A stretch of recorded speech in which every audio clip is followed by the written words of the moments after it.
Hey guys, welcome back to my YouTube channel Kamala speedy chef. ఈరోజు recipe idli bonda.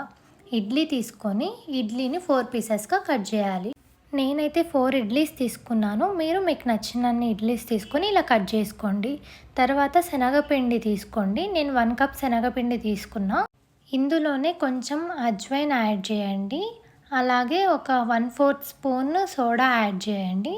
Soda add చేశాక ఒక 1/2 spoon salt add చేయండి.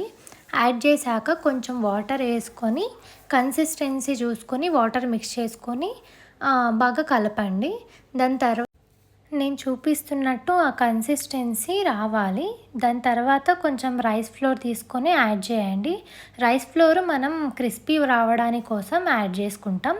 దాని తర్వాత 1 ప్యాన్ పెట్టుకొని ఆయిల్ వేసుకొని ఆయిల్ హీట్ చేసుకోవాలి. ఆయిల్ హీట్ అయ్యాక ఇలా నేను చూపిస్తున్న విధంగా మీరు ఆ బోండాస్ను ఆయిల్లో వేసుకోవాలి.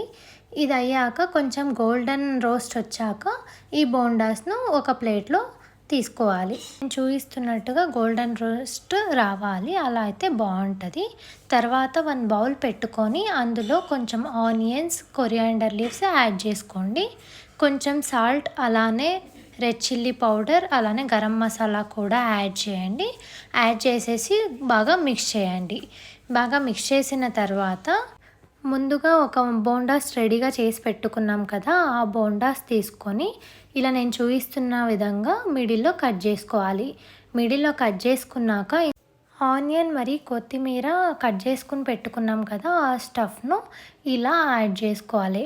యాడ్ చేసుకున్న తర్వాత లైట్గా లెమన్ యాడ్ చేసుకోవాలి. లెమన్ యాడ్ చేసుకుంటే ఇంకొంచెం టేస్టీగా ఉంటుంది. అంతే అండి, ఇడ్లీ బోండా రెడీ.